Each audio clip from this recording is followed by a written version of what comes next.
Welcome to the latest episode of Two Wizards and a Mic. This is a podcast where we talk about Dungeons and Dragons, the game of all games, and try to give you our perspective of how cool it is, because we're old. I'm Shane, and to my left, or right, I'm Andrew. and Andrew, to start off, what is the latest on the Kickstarter? Go! Right. So Monsters of Feyland 2, bringing more creatures to your game and a lot more. We are running a Kickstarter. We're exactly halfway through at 8 a.m. this morning here on the Pacific West Coast. We were halfway through the Kickstarter. So we've done 2 weeks and we have close to 80% funded. And the live update, we are very close to 400 backers. So to put that in perspective, as an eagle flies over the office. You live in such a trying place. I mean, Yeah. there's just so much to look at. Yeah. So to put that in perspective, so we're almost exactly the same as the last Kickstarter. The last Kickstarter at the halfway point was 80% funded, and we're almost the same on the same path. So hopefully that continues. The main reason is to get the stretch goals, because the first one is 20 extra monsters, which adds a lot to the book. You go from 100 to 120 monsters. And as I said, it's really a campaign book for Feyland. And this is our 5th book in the series of monster books we've done. And our links there below will take you to the Kickstarter, and you can take a look. We actually have a free downloadable booklet. Part of the book we've already finished. So you can take a look at that there and use it tonight in your game right now. Go ahead. That is actually the best way to market something that's already out there. It's not just, it's coming soon, it'll be out next week, you'll be able to pick this up after midnight tonight. No, it's like, just go do it now, you will have it, and you could use it. Not just have it, utilize it in your game today. So that's very cool. But this week we're talking about Clerics, I believe. A character class that I have played and enjoyed. But please, educate the masses. Well, we'll give a little bit of we'll show some perspective on the cleric, something different. So this is one of the original D&D classes. I believe D&D started out with fighter, magic user, and cleric. So this goes back to the beginning of the game. And there's always been a certain amount of similarities between the cleric and the paladin, which we'll talk about, but especially in 5th edition. But basically, we're talking about healers who are devout worshippers of a deity. They often deal with undead, and there was often a phrase back in D&D, and it's still around today, that says, you really have to have a cleric in the party because of their healing power. And it does help for sure. Holy characters, famous clerics include Thor. I would agree 100%. That's a great example of a cleric, or some sort of barbarian, maybe. Really? Interesting. Some people think Loki is a version of a cleric. That is debatable. We'll debate that. Priest, a great movie with Paul Bettany. I don't know if Shane, if you've seen that movie, Priest. I have. So to me, I totally can see that. That's an awesome cleric. Goldmoon and Dragonlance as a cleric. Course. Although kind of leaning in a way to Druid, in a way too, I think.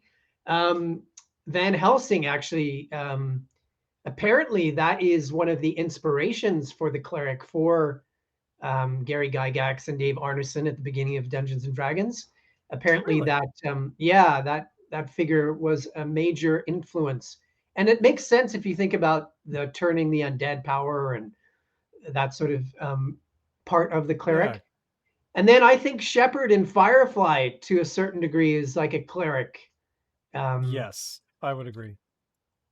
But there actually aren't that many really good examples. And the priest is a certain archetype in our culture. The Cleric Warrior, not as much. I think it's something that's fairly new. And yeah, I think it's lost sort of some of it, the connection to what it really is too in fifth edition. People forget what a cleric really is. Their hit points are pretty decent. They get the 1d8. Their skills, they get to choose 2 from history, insight, medicine, persuasion, and of course, religion. Makes sense. Yeah. Armor, light and medium armor. They can use shields. They can use simple weapons. So they're actually pretty decent fighters in D&D, and they can up their damage with different features as well with their weapons, and they can have a pretty decent armor class. They have a holy symbol as their spellcasting focus, although you don't have to do that.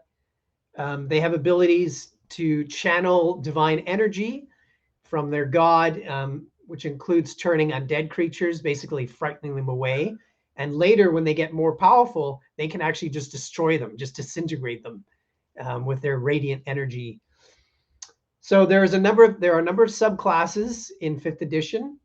We have the knowledge domain, which is more of a sage in some ways, a little bit less of a warrior. They study esoteric lore. They collect old books, old tombs, or tomes, I should say, maybe tombs as well. And they delve into the secret places of the earth. They can read thoughts at a higher level, and I think that one there has a lot of possibilities in terms of a character build. I think the last time I played a cleric was in one of our adventures not too long ago. And I chose the war domain, Mm-hmm. and because I wanted to have a healing ability, but I also wanted to be able to, if it's really down to it, that I could then turn Yeah, around and be like, oh, I heal. But by the way, here is, whatever I can cast that will just wipe you out. Um, right. but definitely the turning undead and disintegration of undead was actually really nice because Mm-hmm. um, I think that was actually one of the mirror campaigns where we were running across a lot of undead. Like, undead hanging out at campsites and wandering the countryside, picking flowers and stuff. It's like there's more undead. We shall have to kill them. And that's why I chose that. But I found it very very powerful. Of course, I think we only got to about level 6 or 7 and we haven't returned to that adventure yet, I don't think. But I think Is that's that the that's not the Northern Adventure, is it? The Viking kind of campaign we did? um don't remember. With COVID, they're all blurring together. Yeah. Anyway, But we yeah, can it we was can a good figure one. out who that was. Yeah, so the war domain, we could skip over to that. So these worshippers excel in battle, like Shane was saying. They can inspire others to fight the good fight. I think this is kind of weird. They say they can offer acts of violence as prayer. I bring forth this violence upon the undead. That's pretty That dark. that is a weird way to Yeah. do that. And this is where the fifth edition drift happens, where the classes start to look a bit like themselves. So here, the war cleric starts to look like quite a bit like a paladin, and really, you start to wonder what the Yeah. difference is.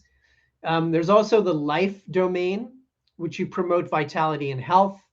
It's really focused on healing and those in need and driving away the force of darkness, all the forces of darkness. So this is a very traditional cleric, the light domain, or sorry, the life domain. This is a very, Yeah. more like the original cleric in D&D. The same with the light. So promoting ideals of rebirth and renewal, truth, vigilance, and beauty, often using the symbol of the sun. So the light and life domains are both quite traditional clerics, and I think Yeah. they stay true to what the cleric was when D&D started. And the war domain, um, yeah, it gives you more of a warrior cleric. Interesting blend. Nature. This is when again the classes start to blur. Like what's a druid and what's a cleric. So the nature domain, hunting evil monstrosities that despoil the woodlands, bless the harvest of the faithful, um, or wither the crops of those who anger the gods. Like that kind of thing. To me, that sounds I like a love you. That sounds like a necromancer hunting evil monstrosities in the wilderness. That sounds like a ranger or a druid. So Yeah. again, they're kind of drifting away from what a cleric is. Um, the Tempest domain. So this basically is Thor. So I gods who I honestly have never thought of this as being a Thor-like character because I always pictured him as, being like a battle mage or like a barbarian maybe. barbarian sort of Yeah. character.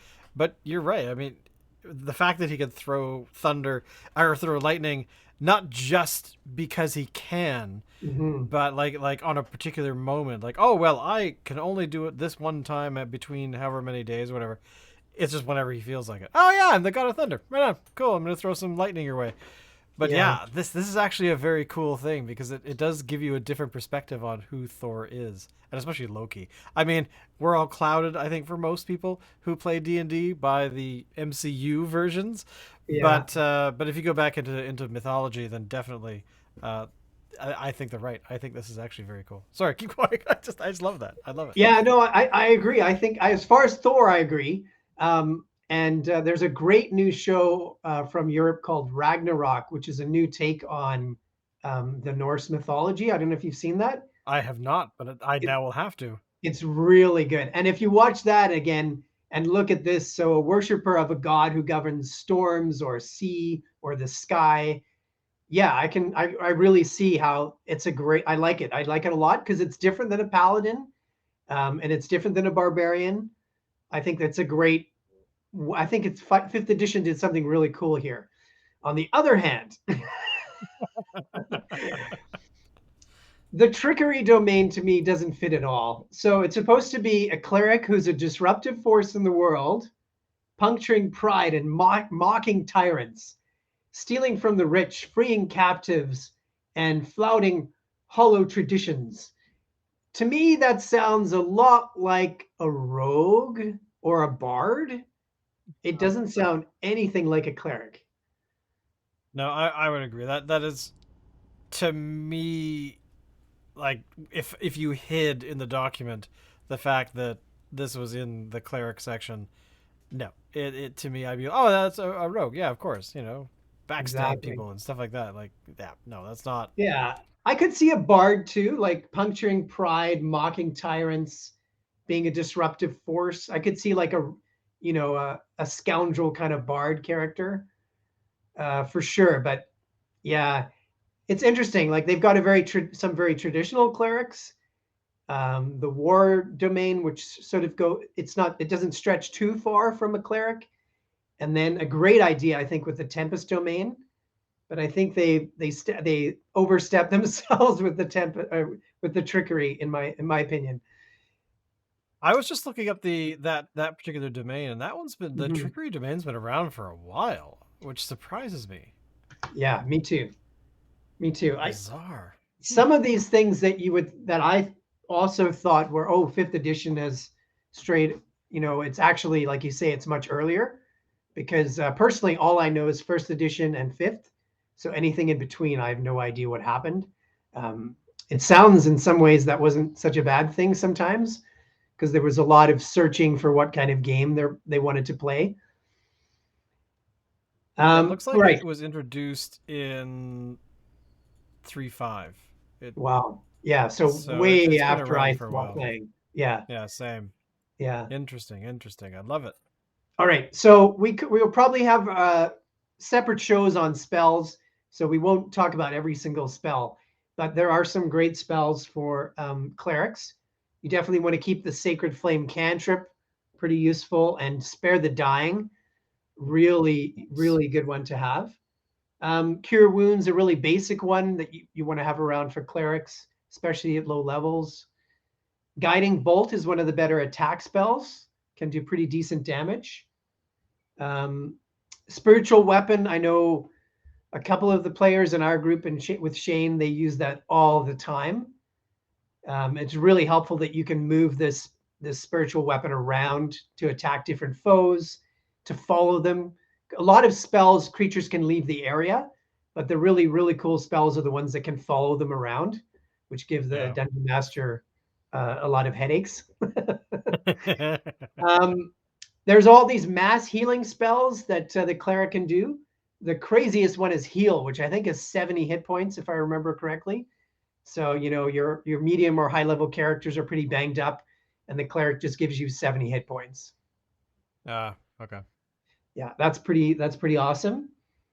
There's a bunch of ones that help with badly damaged characters like Revivify, Remove Curse, Regeneration, and of course Resurrection, the classic one, which I think, as long as it's not too easy, I think it's a pretty cool part to add in to the game. And basically, in our campaigns, I make it very, very expensive, and the party has to find a large city with clerics that would agree to do it. And usually, you have to make a large donation to the church or temple. I don't think I know that we've done some major healing, but I don't think have we done any resurrections? Yeah, not too many times because we haven't got really high levels. But I think both of our high level campaigns, when we went to 20th level, we had at least one or two characters resurrected, and we had one reincarnated as another creature. Maybe I might be thinking of the reincarnation because I can't Mm-hmm. think of any time we did a resurrection, but again, it's rare. Like Yeah, the yeah, fact that it's like you're in a dungeon, somebody's completely died. Uh, let's get him to the nearest town. Like no, no, no. yeah, We have to go back through all of that, and we're almost at the end. Uh, Sucks to be you, Larry. We'll just throw your body in a corner and cover you yeah, with some stuff and move on, yeah, and steal all your stuff too. yeah, yeah, exactly. If the party, from my perspective, if the party is willing to pay, if they're willing to go on a journey, then it might be possible at higher levels. Yeah. At low levels, very unlikely that it will be possible. There's also Banishment. We mentioned this spell again, just awesome spell, because the player or the NPC is gone, or monster. They're off. They're out of the battlefield. They're gone. So it's a very, very, it can be a game changer, that spell. Of course, there's these incredibly powerful spell. Well, I should mention Spirit Guardians, really underrated spell. I love that one. That is my favorite. I remember Yeah. using it in some adventure, and it was going on for a while because the creatures were like close by. It was tight quarters, and so I was able to make an attack or do a heal, but I still had these little angel type creatures running around, uh, you know, giving whacks every Yeah. turn. So Yeah, a great spell. Guardian of Faith, another really good one. And then the high level, you've got anti-magic field, control weather, earthquake. There's a lot of very, very powerful spells for clerics later on. So a lot to work with. I don't think you have to be as strategic as a wizard many times, because you have better defenses, you've got better hit points, you've got better weapons. Um, I think it does really help a party whenever you have a cleric or paladin. It does really, really make a big difference. Another reason I love this. especially, oh sorry. No, you go ahead.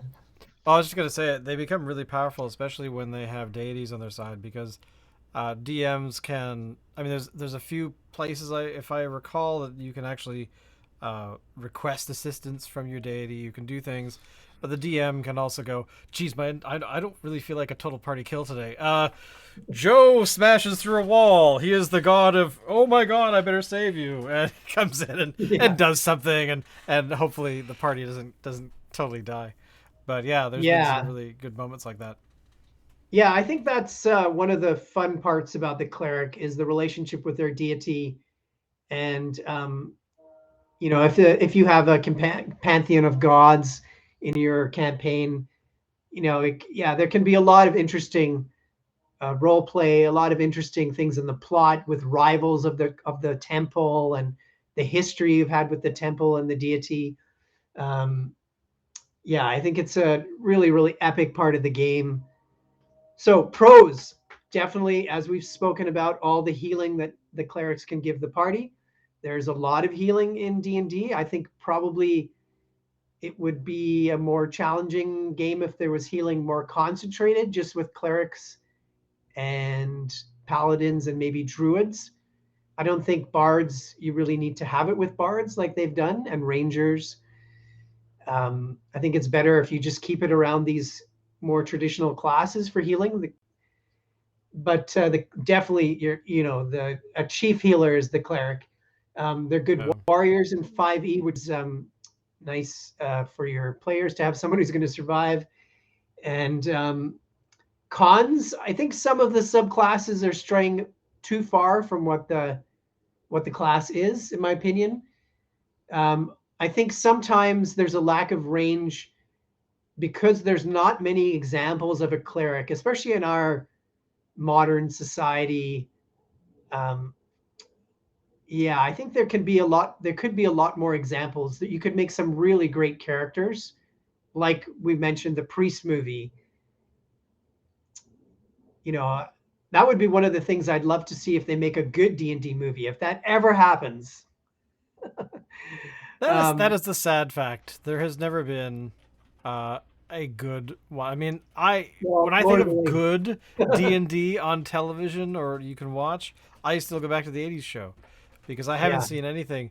There was a movie called that was based on a video game called like In the Name of the King or something, Mm. and it was closer than I think D&D's attempts, but you have to kind of take the good with the bad, and the problem is we haven't had the good yet. So Yeah, and if there was a classic D&D movie, a great movie, I think it'd be great to explore those traditional classes. You could do something different. Like personally, my campaigns I think are sort of a bit of Lord of the Rings with Guardians of the Galaxy thrown in. yeah. Um, that's sort of what they're like, and I'd love to see a movie like that. Um, and it would be really cool to have a cleric as one of the adventuring party.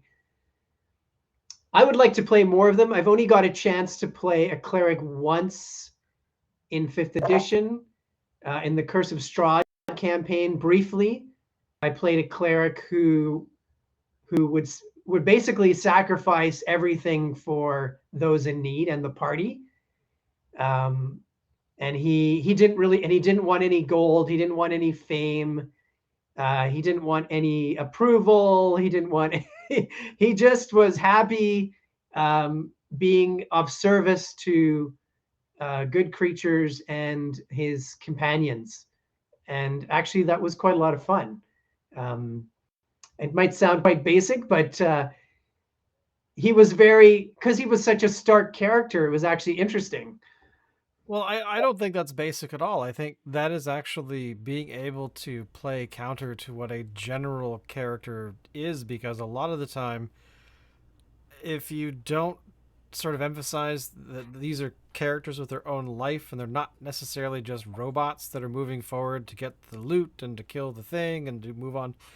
I mean, that actually I think gets lost a lot of the time in a lot of games that I've played where you can fall into that rut where you want to get to the end of the session and gain something for the party. Mhm.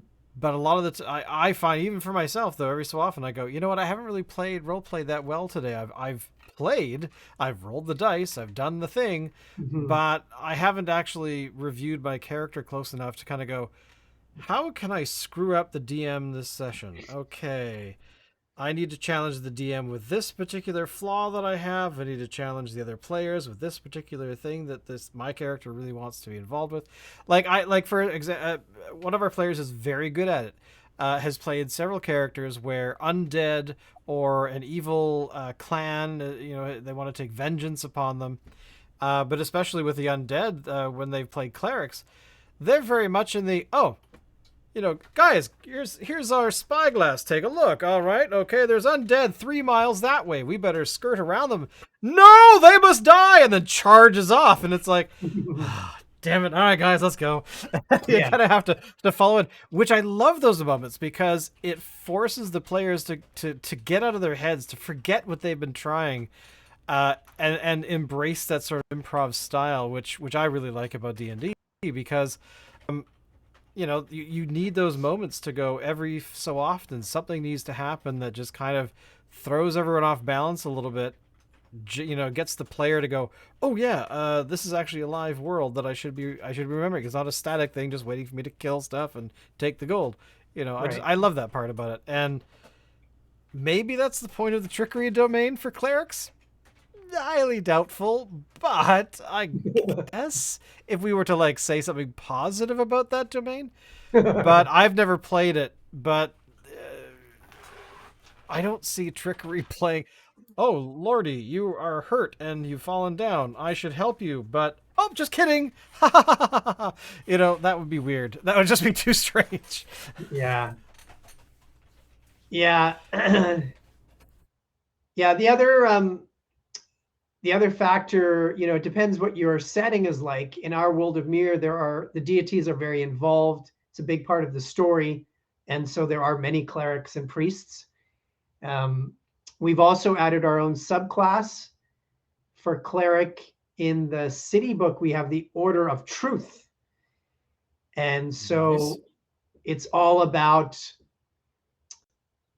being truthful, being present, being basically lawful good, and just speaking the truth about lawful good and just calling evil out for what it is. And it's actually part of the cover is this one female character who is a truth teller, and this truth teller NPC / monster is in the book. And she basically is this almost like radiant being, almost like a saint who is born with a desire just to tell the truth in her life, and is really inspired by a certain Swedish teenager activist, environmental activist in many ways. And it's a bit of a Joan of Arc character too. And so we made a cleric domain that follows that sort of pattern. And on the cover of the Monsters of the City book, you have her arriving in the city in this golden glow, and all around her is all this chaos and darkness. But she is going to stay true, and she is going to bring this positive energy into the world. I think that is so cool.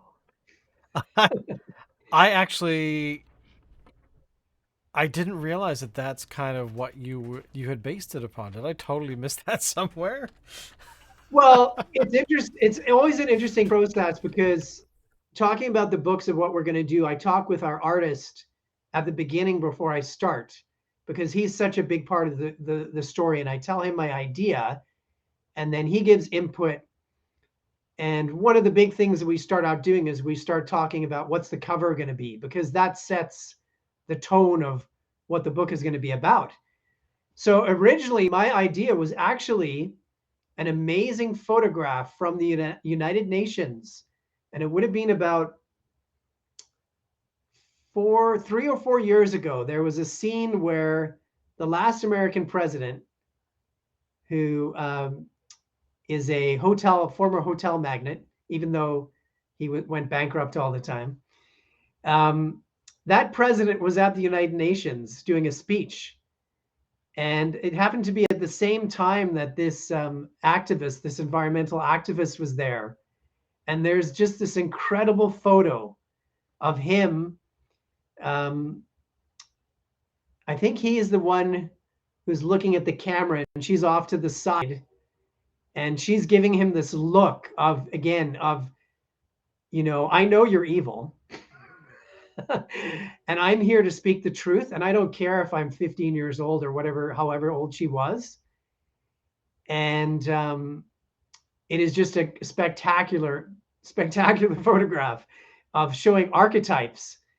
And so I talked to the artist, Travis Hansen, about how, this is what I'm really looking for on the cover. And eventually we decided that doing something that was basically a copy of that photo is too close. And it's the time where you're hitting people over the head with satire. And Right. what we wanted to do was something a bit more subtle, but we wanted the same energy. And that's what that cover is. It's the same energy. if you look at the female figure at the center, she is truth and goodness, and the energy of the corrupt evil city is what is around her, especially on the entrance to the city. So that's, yeah, sometimes we want to make things a bit more subtle. And yeah, that book has had a very interesting impact. It seems like there's people who really, really love it. And then there's people who it's not their thing. And that's fine. Exactly. I mean, with all the books you created, um, the fact that you sat down, planned them out, and they've evolved over the series, uh, Yeah. why not? I mean, you're adding a story into the latest, like the last, what, 3 books, I think, where you, instead of it just being like a bestiary, you've actually got this thing of, okay, well, these are creatures that I thought were cool, and here are their stat blocks. But you know what? There's actually something else behind that's going on. Why are these creatures Mhm. doing this thing? And I that's really important. And again, you're right. I mean, it's not gonna be everybody's cup of tea, but they don't have to buy it. They could buy it for friends instead, and for their parents and their siblings and potentially their grandparents if their grandparents play D&D as well. So you know they don't have to buy it for themselves, but they can buy it for others. Um, but yeah, I mean that's the thing is that a lot of books out there that, especially on Kickstarter, you and I have talked about this before, about some of the promise of Kickstarters that have not gone to their full extent. They've kind of gone Mhm. sidetracked, or they failed altogether. Yeah, I thought we got the money. Sorry, we're not going to do it now. Or the product is just really horrible, and Mhm. not doesn't come out as it was sort of promised. But um, you know that at least you're out there doing something, which is the most important piece, where a lot of people think about doing it, and Mhm. then they end up not doing it. And the fact that you sat down and like, yeah, I've got all this stuff I've written down for years. I'm going to put it into books and it's going to make them awesome. You know, there you go. So that's, as I said, you don't have to buy it for yourself. You could buy the book for someone else because they might love it. We're lucky actually because there's even some people who've bought the book just for having an art book who don't even play D&D. Really, I did not know that. That's awesome. Yeah. Well, Travis's art is something special for sure.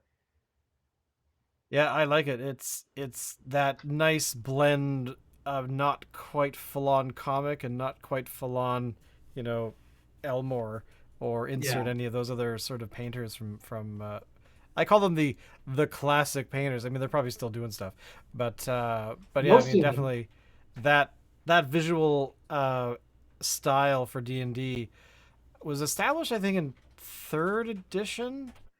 Um, I myself, to be honest, have actually always loved the like original books with like just the black and white, maybe a Mhm. bit of shading here and there. I always loved that style. Um, but definitely, yeah, when they got into the painting, I mean, it looks pretty, it looks great.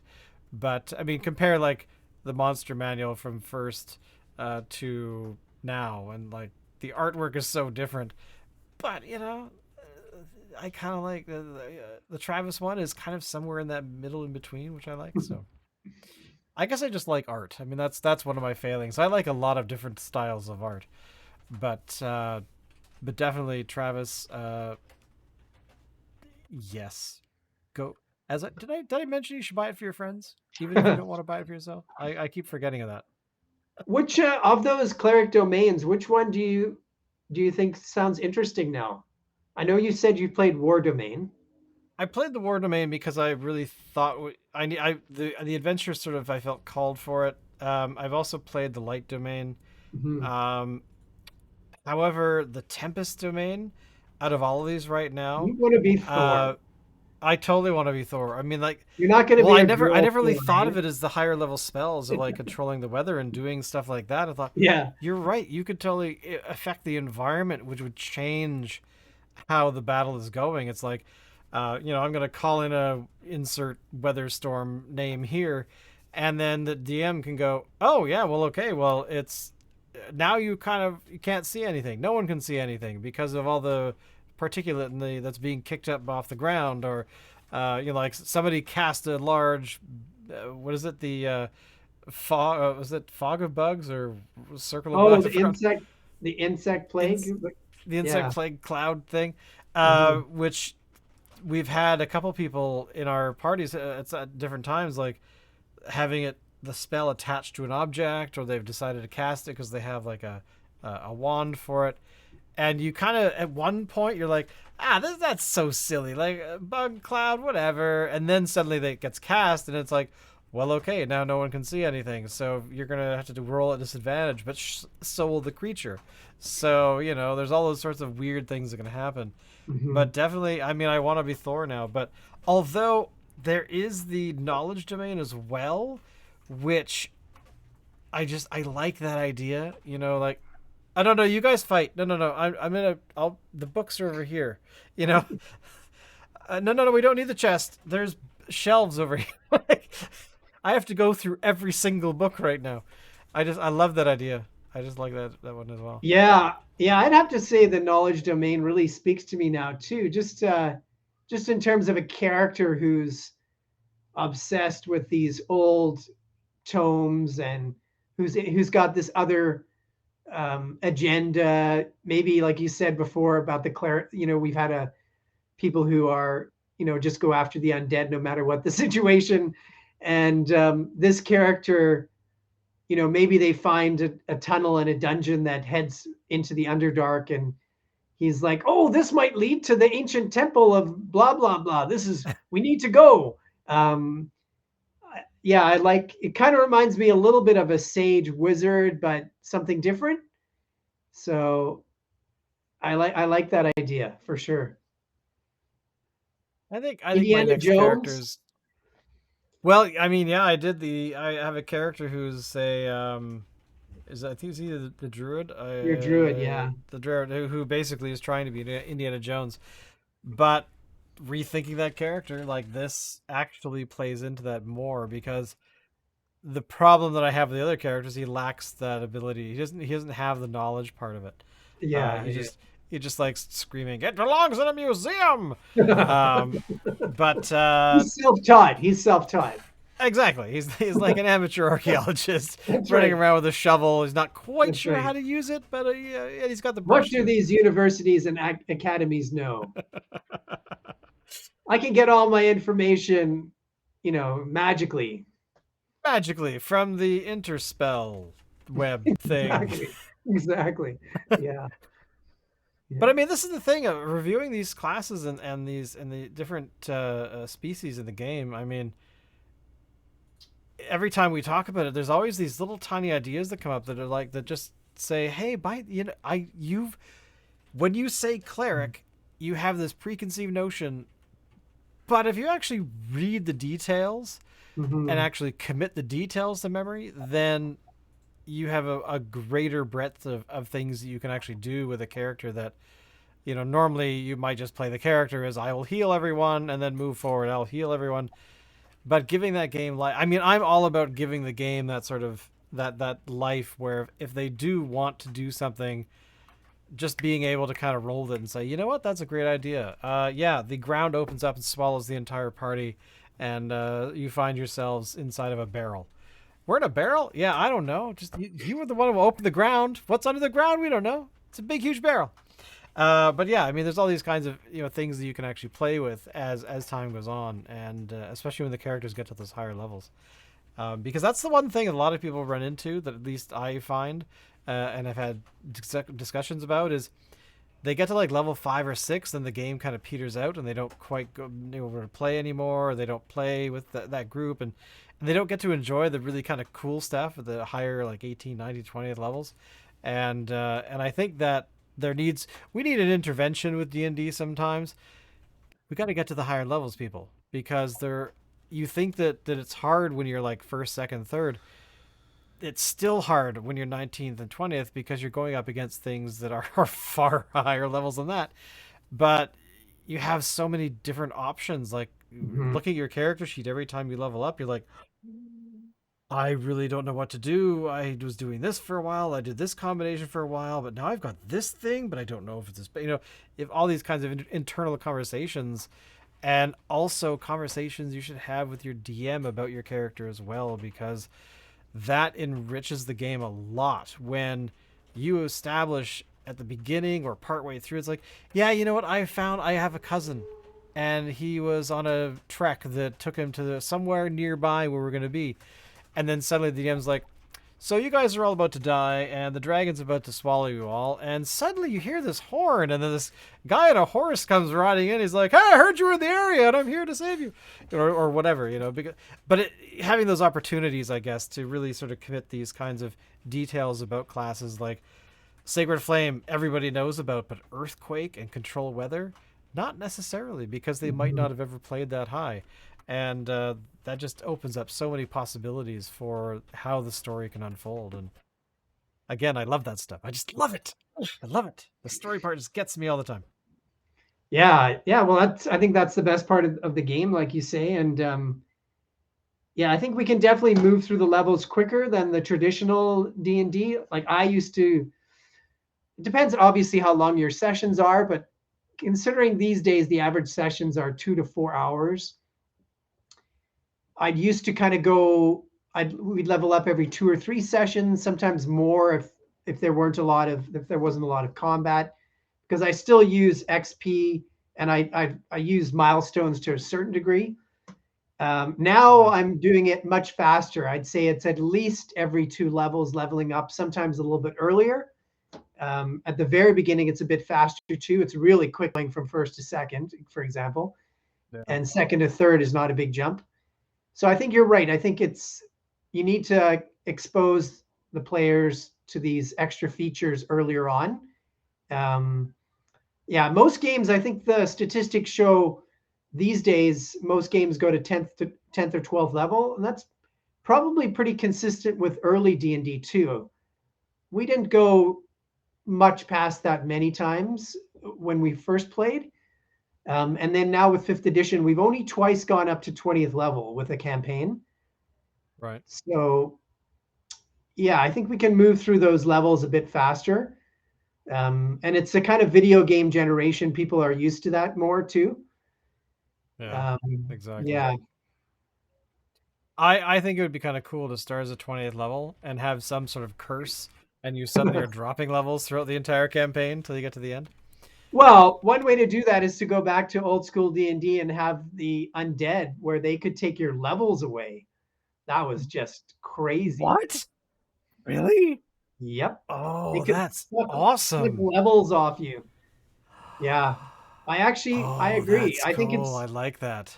I do actually like that idea. Yeah, there's some things like they had poisons that would just kill you automatically, traps that would kill you automatically. That I think is a bit too much. But I do like the idea of once in a while, maybe a certain kind of creature, a wraith or something, being able to take a level or two away. Yeah. I think that is actually a really good idea, because that would be a that would actually now this is again my last pet peeve of the day. Sometimes I find that players that I've played with uh in the past have definitely gotten to the point where they're too safe. They're Mm-hmm. not necessarily, they don't have to be really afraid. It's just a game character, whatever. If it dies, it dies. But if you really sort of pause and kind of go, you know what, the goal of me is to, this is a character who does not want to die. They are just like anybody else, and there should be a certain level of fear of any encounter you get to. It's like, it's just a giant rat, whatever. And then you're like, yeah, so the giant rat has the ability to suck your levels away because it's a rat of Grimoire or something. And you're like, what the hell is that? Like, it's a rat of Grimoire. It's what you run into. And then suddenly it's like, you have 3 players who've dropped 2 levels each. And you're just like, you're gonna have to regain them, I guess, or we might find something somewhere that might, give you the ability to regain those. But right now, no, you're 3rd level. You're not 5th anymore. Like, to me, that adding that little level of fear of just like not death, but just you could detriment. There's something detrimental that you can do that'll make the player have to really work harder. Um, it would be harder for the DM to run a game like that, though. But it would be kind of Yeah. amusing to me. Yeah, I think it's a good idea. I think a more challenging game is always better. The other the other feature that can really impact things, it's again with undead, where usually where you have hit points but they don't come back right away. That's when What do you mean I players always cast go, Cure Wounds? It didn't "Whoa." do anything. Cure Yeah, Wounds failed? What do you mean it failed? yeah, yeah. I think challenge is a good thing personally. That's what I try to do at my table, and yeah, I think it makes for a better game for sure. Totally does. And But you need a challenge, you're going to need a cleric. well, yeah. I mean, if you don't have a cleric, actually, you've said this before when we started some campaigns. Yeah, so you have 2 tanks, and you have a thief, and you have a druid, and none of you are clerics. Okay, just pointing that out there before we Yeah, start. yeah. And then quietly, all the players suddenly make paladins and clerics as their backup characters. Exactly. Then suddenly you have I a have party. never done that. Never done Yeah, that. yeah. All right. So clerics, lots of things to talk about. We'll talk about their spells more in depth another time. Yes, Our yes. little live Kickstarter update is that we're still pretty close to 400 backers. And again, we're halfway through and close to 80%. The links are below. Take a look if you want a Feyland or a forest kind of campaign. And next week, we're going to go back to monsters to look at All a right, on. giant spherical ball with eye stalks that can blast you to oblivion. And as I have discovered in the last year and a half or so, there are quite a few different types of those floating balls that blast things. Yes. But yeah, they're not. You should not underestimate them because they suck. Unless they're good and on I your side, which is I never a love thing. them. I love them. You love them. Well, thank you all for watching. Thank you all for listening. Don't forget that we are online. You can hear this in audio format and also watch us on YouTube. And don't forget, the Kickstarter is, of course, right over here. And it's running for another 14 days. We're almost there. More than halfway, about halfway. Oh, funded, 70% we're of the way. close to 80%. Nice, nice. Yes. And so yeah, don't forget, make sure to come and visit us online, talk to us on Twitter, and all that kind of fun stuff. Because how are we going to make millions of dollars doing this? Well, it will be because of you. So there you go. Thank you all, and we'll see you next week. Later.